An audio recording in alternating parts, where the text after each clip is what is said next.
উদযাপন সমিতিলৈ নিবেদন আছে এটা। প্ৰতিযোগীসকলে প্ৰতিভা বিকাশ কৰিবলৈ আৰু দৰ্শক শ্ৰোতাই উপভোগ কৰিবলৈ সমৰ্থবান হোৱাৰ একমাত্ৰ স্থল সভা সমিতিবোৰ। বিহু, হুঁচৰি, মুকলি বিহু আদি পৰিৱেশন কৰি যোগ্যতা অৰ্জন কৰিবলৈ প্ৰতিযোগীসকলে বিভিন্ন দিশত সুবিধা লাভ কৰে উদযাপন সমিতিৰ জৰিয়তে। অতীতৰ পৰা কৃষ্টি সংস্কৃতিৰ বোজা বহন কৰি অহা এই উদযাপন সমিতিবোৰৰ উদ্দেশ্য আৰু লক্ষ্য অতি মহান। হুঁচৰি, মুকলি বিহু প্ৰতিযোগিতা আদি উদযাপন কৰিবলৈ লোৱা সমিতিবোৰৰ কিছুমান মহান দায়িত্ব পালন কৰিবলগীয়া হয়। সেয়ে উদযাপন সমিতিৰ মহান দায়িত্ব কেইটামানৰ কথা দাঙি ধৰা হ'ল। প্ৰথমতে, অতীতত মুকলি পথাৰৰ বৰগছ বা আহঁত গছ আদিৰ তলত ডেকা গাভৰুসকলে মুকলি মনেৰে বিহু মাৰিছিল। বৰ্তমানৰ মুকলি বিহু প্ৰতিযোগিতাবোৰত পৰম্পৰা ৰক্ষা কৰিবলৈ উদযাপন সমিতিয়ে ব্যৱস্থা গ্ৰহণ কৰা অতি বাঞ্ছনীয়। সেয়ে গছৰ তলৰ বিহুৰ বৈশিষ্ট্য অটুট ৰাখিবৰ বাবে বিহু পথাৰত জীয়া গছ ৰখাৰ ব্যৱস্থা গ্ৰহণ কৰা অতি প্ৰয়োজন। বিহু পথাৰত গছ-গছনি নাথাকিলে জীয়া আহঁত বৰগছৰ ডাল পুতি গছৰ তলৰ বিহুতলী যেন লগাকৈ সুন্দৰ পৰিৱেশ গঢ়ি তোলা দৰকাৰ। তাৰোপৰি ২০-২৫তকৈও অধিক ডেকা গাভৰুৱে মুক্তভাৱে বিচৰণ কৰিব পৰাকৈ বিহু পথাৰখন বেছ আহল বহল হোৱাৰ ব্যৱস্থা গ্ৰহণ কৰা বাঞ্ছনীয়। আজিকালি বিহু প্ৰতিযোগিতাবোৰ ৰাতিৰ ভাগতহে অনুষ্ঠিত কৰা দেখা যায়। সেয়ে প্ৰতিযোগিতাৰ বিহুতলীৰ পৰিৱেশ দিনৰ লেখীয়া কৰি তোলা অতি প্ৰয়োজন। কোনো ঠাইত প্ৰতিযোগিতাৰ পথাৰখন আৰম্ভণিতে বেছ আহল বহল যদিও পিছত গৈ কণ কণ ল'ৰা ছোৱালী আৰু অন্য দৰ্শকে বহু ঠাই আগুৰি পেলায়। তেনে পৰিৱেশৰ বাবে বিচাৰক মণ্ডলী আৰু প্ৰতিযোগীসকলৰ বৰ অসুবিধা হয়। গতিকে সেইবোৰ বিষয়ৰ প্ৰতি উদযাপন সমিতিয়ে চকু দিয়া উচিত।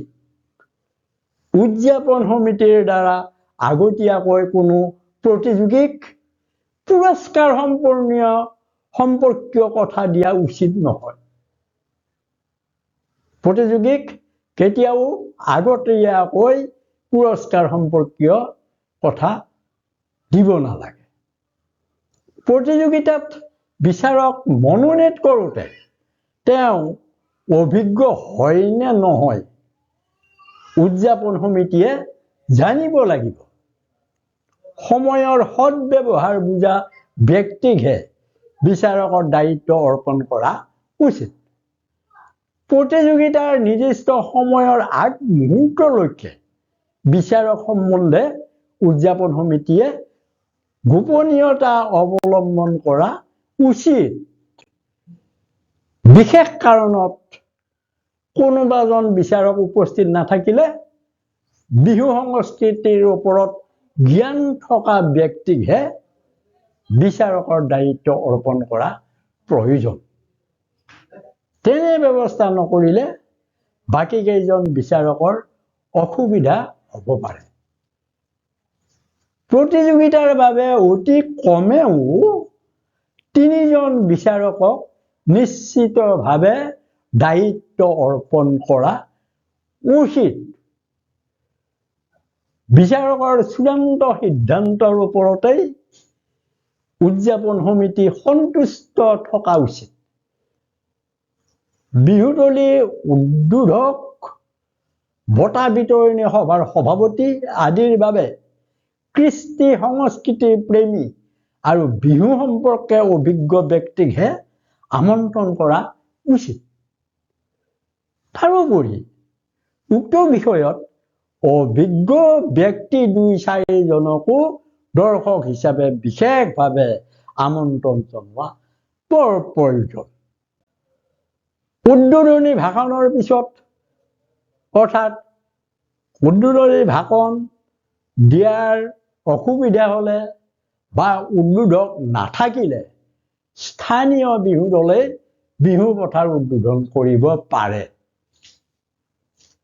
আহ্বান কৰি অনা বিচাৰক মণ্ডলীক প্ৰতিযোগিতা আৰম্ভ হোৱাৰ আগে আগে চিনাকি কৰাই দি বিচাৰকৰ দায়িত্ব অৰ্পণ কৰা উচিত।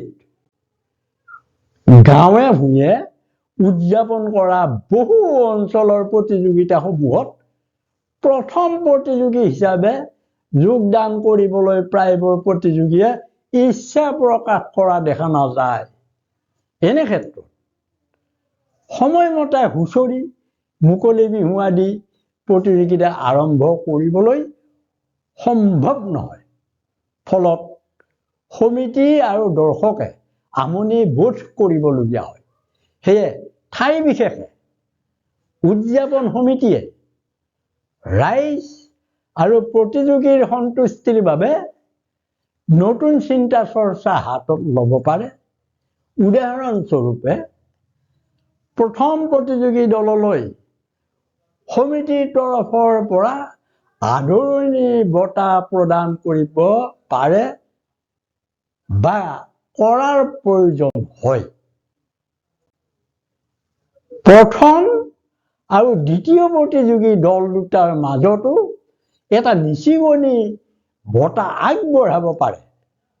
উক্ত বঁটা দল দুটাৰ যোগ্য দলটিয়েহে লাভ কৰিব।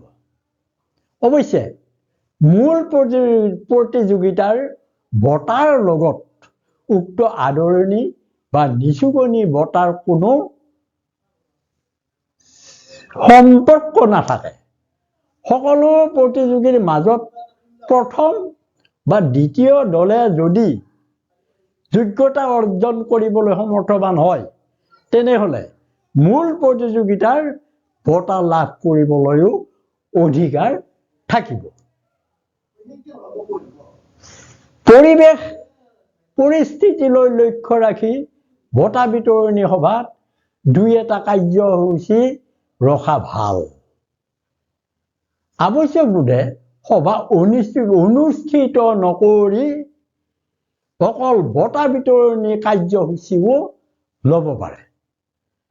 দৰ্শক নতুবা সমিতিৰ কোনো ব্যক্তিয়ে প্ৰতিযোগীক পুৰস্কৃত কৰিব বিচাৰিলে বিচাৰৰ চূড়ান্ত ফলাফল ঘোষণা কৰাৰ পিছতহে উক্ত পুৰস্কাৰ ঘোষণা তথা অৰ্পণ কৰিব পাৰিব। সমিতিৰ জৰিয়তে উক্ত ব্যৱস্থা গ্ৰহণ কৰা বাঞ্ছনীয়।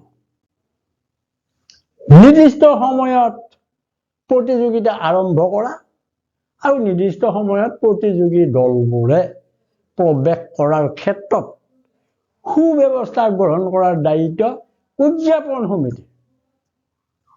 উদযাপন সমিতিয়ে প্ৰতিযোগিতাৰ সময়সীমা নিৰ্ধাৰণ কৰোঁতে অংশগ্ৰহণ কৰা প্ৰতিযোগী আৰু পৰিৱেশ পৰিস্থিতিলৈ লক্ষ্য ৰাখি বিচাৰক মণ্ডলীৰ লগত আলোচনা কৰা বাঞ্ছনীয়। বিভিন্ন অনুষ্ঠানৰ নিজা নিজা পতাকা বা প্ৰতীক থকাৰ দৰে বিহু উৎসৱৰ প্ৰতীক বা পতাকা হিচাপে অতীতৰ পৰা চলি অহা অসমীয়াৰ অতি আদৰৰ ফুলাম গামোচাৰ পতাকা উত্তোলন কৰা প্ৰয়োজন। বিহু উদযাপন সমিতিৰ বিষয়ববীয়াসকলে পৰম্পৰা ৰক্ষা কৰি পুৰুষে চুৰিয়া কামিজ অৰ্থাৎ ধুতি চোলা বা পাঞ্জাবী আৰু গলত বিহুৱান পৰিধান কৰিব লাগে। গাভৰু বোৱাৰীসকলেও বিহুৰ ঐতিহ্য ৰক্ষা কৰি মেখেলা চাদৰ আৰু গলত ফুলাম গামোচা পৰিধান কৰা বাঞ্ছনীয়। প্ৰতিযোগিতালৈ আমন্ত্ৰণ কৰা বিচাৰক মণ্ডলী, বিষয়ববীয়া আৰু প্ৰতিযোগীসকলৰ কোনো অসুবিধা নহবৰ বাবে সমিতিৰ সদস্যবৃন্দক বিভিন্ন বিভাগত বেলেগে বেলেগে দায়িত্ব অৰ্পণ কৰা দৰকাৰ।